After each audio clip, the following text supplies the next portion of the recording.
What's up, everyone? Welcome back to the channel. Obviously, it's Lost Records stuff we need to talk about. We just had the trailer drop at the ID Xbox Showcase in collaboration with IGN. I think it's called the ID Showcase. But anyway, yeah, we're going to have to talk about this. And I don't know if I'm going to be able to get it out on the Monday because I'm recording then, and I'm going to try at rapid pace. I don't know if I'm going to fit the descriptions into YouTube, but I'm just going to get it out because I kind of want to talk about it. But yeah, welcome to the channel. As always, if you are new here, please do consider dropping subscribe on the channel, turn on notifications, like the video, share with your friends. It kills my soul every time I do that, but help support the channel, help grow it as well. Thank you so much everyone who sticks with the channel. Appreciate you all. And obviously, just as a reminder, if you are new here, hello. This channel is purely a lot of Life is Strange content, a lot of Lost Records content, a lot of Don't Nod Montreal content. We were covering Don't Nod Montreal before it was even a thing. But yeah, we cover a lot of content on here, and obviously, if you guys are new, if you guys have been here for a while, you know that we basically recorded all our episodes for Lost Records Journal, which is our Lost Records dedicated podcast. And also our StrangeCast as well, which is our Life is Strange fan podcast. We've recorded all the episodes for April. So me and Adam aren't going to sit down until later this week to record the first StrangeCast of May, which is obviously going to have a lot of Lost Records content to talk about. But for the time being, I'm going to make a couple of videos. I might even do a trailer breakdown. I might even do some of the interviews that we've just seen in the news. But anyway, we'll come on to all that quickly. And I'm trying to get, as I said, let's see how we go on with this episode. So big news, obviously, was the fact that we saw the trailer, a lo-fi summer trailer at, was it a spring trailer? I think they call it summer trailer. We got a lo-fi trailer at, I've got the notes here, IGN XID Xbox Digital Showcase. That's the event. So we've got a nice trailer there. I love the trailer. I really enjoy the trailer. Me and Adam always talk about it. And if you're wondering as well, if you're new here, Adam's my co-host on the Lost Records Journal and also on StrangeCast. But like, I love the fact that basically we had a great trailer. I'm a sucker for a great trailer. I love, for example, if you know me, I'm a big fan of Metal Gear with Kojima and all my stuff for that. I love the fact that how he makes a trailer. He makes it really great. He knows how to make trailers. And that's something that's kind of like lost a little bit. That trailer was perfect for me. It was just mystique, mystery. The vibe was cool. The music was set. Oh, it was perfect, man. It reminds me of like the Life is Strange trailers that we saw from them back in the day, like the first Life is Strange ones. And this game's pretty much hitting the same beats, if anything. So it was really great to see that. And obviously, I want to kind of go back through it. I've watched it a couple of times. There's a lot of kind of things to dissect from it. I've noticed a couple of things that I kind of want to, kind of like look at a little bit more. I even believe that the Don't Nod Montreal's brand manager as well, Marin, try and put a tweet here if it comes up, where he said, like, I hope you see if there's like, there's some like little Easter eggs. Let me just quickly double check what he said, actually. So Marin is the senior brand manager at Don't Nod Montreal. He put, our latest trailer is out. There may be more than meets the eye, with a little winky face. And that's always cryptic from anyone from Don't Nod Montreal. They always have something else planned with that. But yeah, we got the full look of it, the whole shebang. We've met Swann Holloway, as she's called in the game. It seems to be established that they're all girls. Again, I still think that maybe when one gets older, they might be non-binary, but that's a theory in itself. But we met Swann Holloway in more of a kind of like a direct visual. That's our main character. We know that.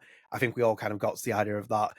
We've got a reveal of all the 4 characters, which will go into the press release. And let me just say this as well. Your boy was right. He might have got it wrong first time, but he got the closest very quickly. And then he also had on the internet first saying these are the 4 characters, Go and watch that video. I am never wrong. And if you try and call me out, I will delete the comment.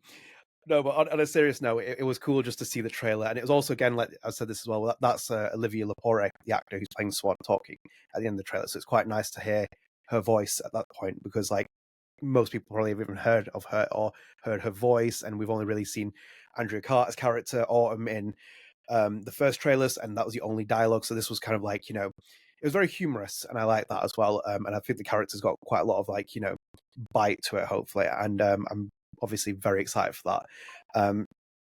So that's just that. And oh my god, let me just give me a second before I can do an edit, but I'm not going to. This is terrible for me, not muting things. Twitter is just going off as always. But yeah, I just wanted to like, say it's such a cool character, and give a shout out as well to Juliet, who has played a big part in Sarah Holloway's design, the character, everything with it. And I'll put the tweet up here. This is more work for me, but I'll put the tweet up anyway. Yeah, there it is. So we got Juliet. She put, "I'm so proud we are properly introducing the most precious character I had the chance to craft, Swann Holloway. congrats to everyone involved on this comfy trailer. So yeah, kudos to that. It looks like a really great character. So I was vibing. It's as simple as that. The trailer's great. It's very much like that. But we obviously got quite a bit of news as well with that. So I'll read up the press release that we got from Don't Nod, just feeding a little extra details. And I'm not going to go for the interviews that have come up online. I know Luke Bargados and Michelle Coe, who work at Don't Nod Montreal, from Life is Strange. We talk about them all the time on this channel. They've done interviews with Kotaku and Games Radar. I'm not going to cover them in this video because I want to get this video out sooner. We might do those in a separate video, or we might leave it to StrangeCast. Knowing me, we'll probably just do it in a separate video later this week. But it's quite interesting. They'll go do really interviews. They do. It's just, again, it's like we're talking about two developers who haven't spoken for a while since they've made the studio. They're sitting down, they're talking, they're kind of giving feedback about what they're working on, the direction they were going with the game, etc. But anyway, before we start, I'll get onto this Don't Nod press release. So Don't Nod unveils latest trailer for its new IP, Lost Records. So revealing Bloomer Rage as a 2-part story. Go on to that, featuring Swann as the playable character. So Don't Nod, an independent studio that creates, develops, and publishes video games, is pleased to release a brand new trailer for Don't Nod Montreal's first game, Lost Records Bloomer Rage, at today's IGN X ID at Xbox Digital Showcase. Bloomer Rage is the first installment in the Lost Records IP from the creative minds behind Life is Strange. Lost Records Bloomer Rage was announced at the 2023 Games Awards and is scheduled to be released late 2024 on PC, Xbox Series X and S, and PlayStation 5.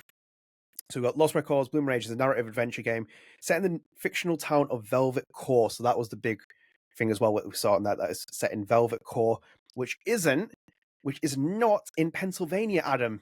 You are really bad at that. That was a terrible prediction, man. Come on. Philadelphia, Pennsylvania. It's in Michigan. Terrible.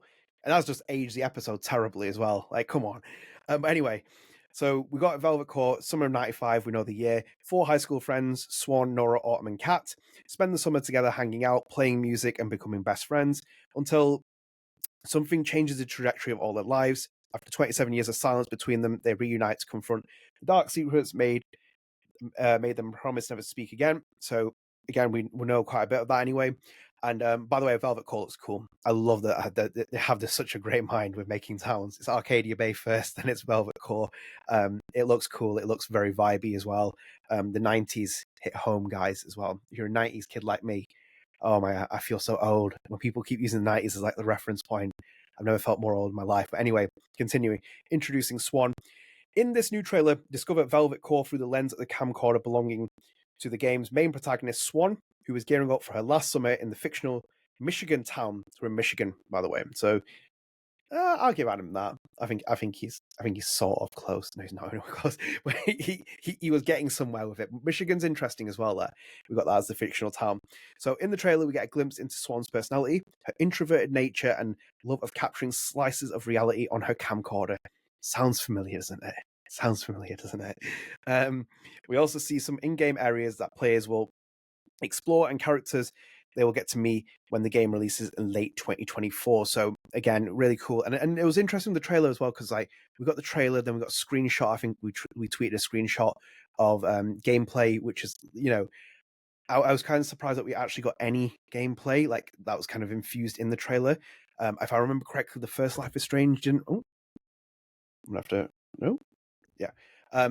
Sorry about that. Yeah, I think the first Life is Strange didn't really have many game. I don't think it had any gameplay trailers. Off the top of my head, it had developer diaries, they had the launch trailer. They didn't really have gameplay because it was like, oh, she can rewind time. That's the premise essentially. And Don't Nod Montreal and their studio and their creative developers aren't known for the hack and slash games and like the Banishers games. That they're very narrative driven. So it's kind of like, here's the concept of it, here's the power or whatever else it is. You run with that.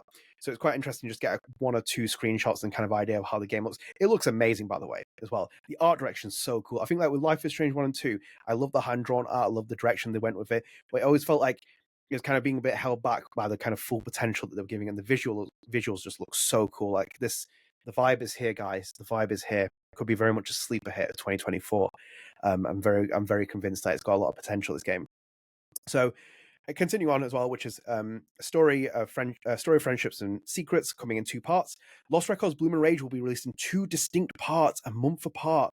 A natural break in the story means that players will be able to start discussions, share theories, and eagerly anticipate the next part of the story, which is really interesting now.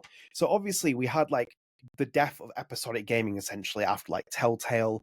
Very few studios even went for the 5-episode formula after a couple of months. It seemed to kind of become quite chaotic, even with like Life is Strange 2, like the way that the episodes were being released in this time span. I think like, we had episodes come out so many months apart, and the same with like Telltale in that point in development.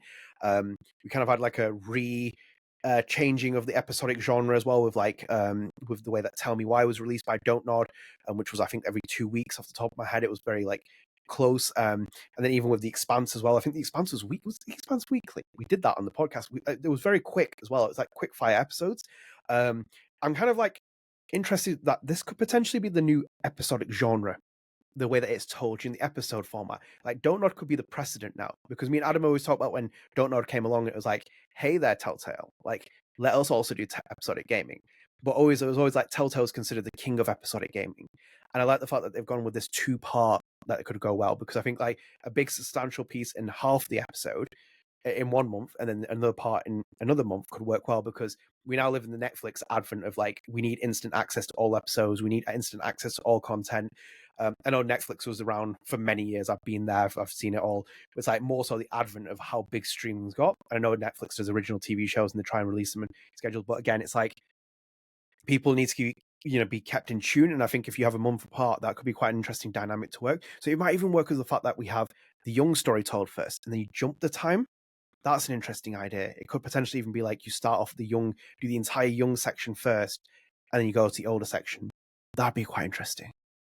But I like the idea. I'm kind of like, I'm not against it. I think it's something that can work, and I hopefully think that it can work for them. And in itself as well, like, if this works for Don't Nod, then it sets the kind of like good benchmark for their future installments in the Bloomer Rage, in the Lost Records series. Sorry, because obviously we know that Bloomer Rage is the first installment in this series.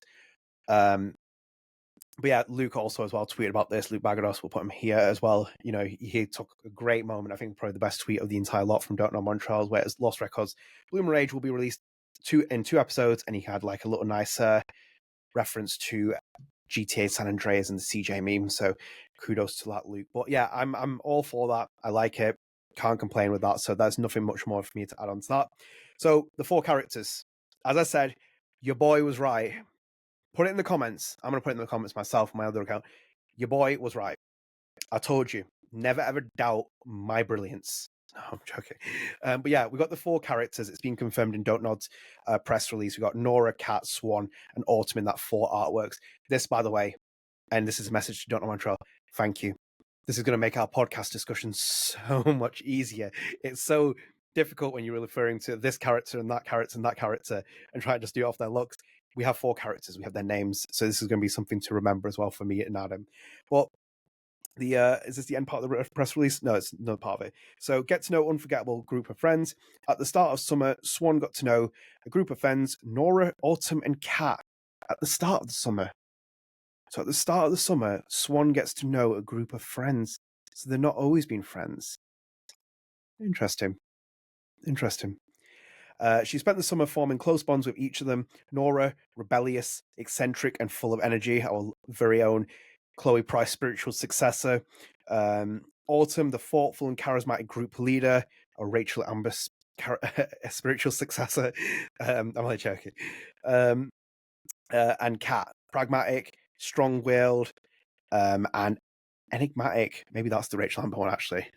Anyway, 4 very different personalities and perspectives come together on that fateful summer of 95 to uncover secrets that will bind and break the group. Will the girls balance each other out or clash in weird and wonderful ways? Interesting. So anyway, last part as well of this press release, an original soundtrack. Lost Records Bloom Rage will have a soundtrack made up of original tracks composed for the game and licensed music to tell the story of Swann and friends. As with the songs featured in the announcement trailer at the Game Award 2023 by Nora Kelly, the song featured in the Lo-Fi Summer trailer, is another original track composed for Lost Records Bloom Rage. So again, I hope these get released into a physical disc, maybe a vinyl. Taylor Swift could be a good endorsement for them to get a vinyl version of this done. The music is written and performed by Ruth Radelet, Adam Miller, and Nat Walker. I don't know anything about them. I haven't been able to look at them again. I've literally just watched all the trailers, tweeted my heart out on Player One versus the World. By the way, if you don't follow us, do go and follow us on there. We try and get all the news out as possible. Tweeted my heart out. Been watching the trailer, and then I've decided I want to make a video. So I'm going to make a video here. So I haven't had time to check them out. At these times, I always say, I wish I had Adam here. I just wish I could clone him and bring him on here because we could talk about the music. He's all about the music. I only learned what lo-fi was about 4 or 5 weeks. Genuinely, only learned about what lo-fi was about 4 or 5 weeks ago when Adam told me off podcast. He was explaining it to me. He does Cast a Garden. Go and check his music out. It's all lo-fi. If you buzz off lo-fi music, go and check Adam's music out. It's what you need. That's the entire press release, and that's that. So basically, all interesting details. It makes me think about, like, are we going to get a physical release of the game? If it's in 2 parts, will this eventually come to Switch in the future? If it's 2 parts, like, who knows? I think, if anything, it seems like it's going to be a digital release, very similar to the first Life is Strange. I think it's going to follow a lot of the vibes on there. I'm hyped, guys. I'm really hyped. I've said this before. I can't hold my excitement back. I've not been this hyped for a long time in just the build up of the game. Like, everything that I could have hoped for with Lost Records is kind of setting up to expectation. And I'm just very excited about, like, where the future takes us with this. This could be, and I'll be genuinely serious as well. This is just my own perspective. If I was someone at Square Enix in the hierarchy, I would kind of be a bit worried, a little bit, in terms of Life is Strange's appeal. Like, I think Life is Strange's still got the core appeal, it's got everything else, but, like, you should be, like, keeping your eye out for this, because, like, this is the standard you set. I've seen people, like, buzz off this game and, like, buzzing off, like, just the thing. It's not got the same appeal and the same range. It's got so much, like, work to do in terms of marketing and stuff, but generally speaking, it just looks so cool. It looks so enjoyable. Something that I'm going to vibe off really big. I think everyone seems to be excited for this. I'm surprised if there's no one who isn't excited for this. And it seems like they've got, like, a lot of potential with this franchise. Like, the fact that they have a franchise already greenlit in a series is wild, because I thought that this would eventually turn into a series or a franchise, but they have one. That shows you the faith that Don't Nod is putting on the game and the actual series. And it's like, even those questions about, like, when we were talking about in the last episode of StrangeCast about would Don't Nod buy Life is Strange, they probably would if the price came out at the right time. If the price came out and it was like, oh, like, actually we can get this at this price, sure, but I don't think they even need it at this point, because, like, basically you have free creativity to make your own games. I read this in one of the interviews that Michelle did on Michelle and Luke did recently in either Kotaku Games Radar. I think even Michelle talks about, like, the idea of the franchise, or is it Luke? It's one of them where it's like they were kind of saying, like, we're kind of free and not constrained by publishers, and it's like we are our own thing. So it's like, yeah, that's exactly what Don't Nod wanted. That's why Don't Nod is basically an entire pipeline of games, barring Banishers, from what we know, it's self-published, it's self-developed. They basically treat themselves like an indie AA studio, which is, like, for them, great. So I'm genuinely hyped by it. I'm really excited for it. I'm going to put the image back up here again, if my editor will do it, which is, like, of the gameplay trailer that we saw, like the gameplay one that I got through the email. It looks cool. It just vibe. It's got the same, I know people have tweeted similar, like, Max Caulfield screenshots from the first Life is Strange. I'm really excited for it. I think it looks cool. I can't, what else is going to go here? And I think they're setting this up really well. And I think, like, even potentially you might have a character trailer for each character. I think, like, it seems like they might even put a focus on each character, like they did it with the developer diaries with Life is Strange 1, where they were kind of giving loads of great behind the scenes and little details. You might even have, like, more spotlight on each character to kind of give you focus on it. But I'm vibing from what I've seen. I think it's great. The trailer was really, really wonderful, really set the tone for the game. And I think it was a good continuation from what we got from the Game Awards. I don't think you need these extravagant trailers, these, like, mind-blowing trailers like people do. And it's like, keep the mystique there. Keep the mystique. We got all the information there from the press releases that we just read. Like, the fact that it's in Michigan, it's in this and that. And we got felt cool. They put, like, a more of a focus on the camcorder. They were, like, showing the perspective of Swann. Even Swann's dialogue at the end is interesting as well. That's quite, like, a nice little tease for it. That's like the teasing setup of a trailer. You don't give away all the information. You don't, like, go and watch an M. Night Shyamalan or Shyamalan and Ding Dong, if you follow Tarantino, and watch one of his trailers, you find the entire film out. It's more about, the appeal, the mystique. Great trailer. I would love to know who made the trailer, if it was, like, a collective effort or if it was, like, one person who was, like, making, but great trailer. Anyway, we'll leave it here because I don't have much else to add to this. I think maybe I'll kind of circle back on this in potentially a video if I do about the interviews, or if I do a video about the trailer. I might even do a trailer breakdown, because there is a lot of things there. I think that you have to kind of, like, look a little bit deeper. I feel like there was even that point where two of the characters flip off Swann, and it's like I'm kind of like watching it a little bit like I'm like I wonder if they have a bit more involvement in here, like, you know, your theory hat comes on. But anyway, we'll leave it here. I hope you enjoyed this video. Obviously, if I've gone too fast, it's because I'm very excited. I'm hyped. I'm like, you know, running a little fuel. It's been a long day, but I'm like, I want to record this video because it's so good. It looks so good. But yeah, let me know your thoughts in the comments. Obviously, I'm floating around. I want to see people comment. Let me know what you think. Talk among yourselves as well. It's always a nice community. People interact with each other. But yeah, let me know the thoughts in the comments. Let me know what you think of the trailer, everything else. Very excited to hear them. Again, if you are new here, one more time, please do consider dropping subscribe to the channel, turn notifications, like the video, share with your friends, help support the channel, helps keep up to date with the channel. And StrangeCast. And yeah, we have loads of Lost Records content here. We have a Lost Records playlist where I make videos like this to keep you updated. I have Lost Records Journal, which is our monthly Lost Records podcast, which I cover with my co-host Adam Evolt, which might turn bi-weekly at some point, depending on how much we actually get in terms of content, because it's now picking up. The steam, the hype is now picking up. And also we have StrangeCast, which is our flagship Life is Strange podcast. It also covers Deck 9 news, Don't Nod news. It's like the umbrella for everything, so it covers everything in there. So yeah, I hope you enjoyed this. Let me know what you think about the trailer. Let me know what you think about the character, the town, the setting. Let me know. I'll obviously engage with it. I'm very excited to see it. But yeah, stay tuned. Next week, going into May, the first week, we'll have our first episode of StrangeCast out since the reveal. Obviously, we'll be talking about it a lot. Until then, guys, see you later. Bye.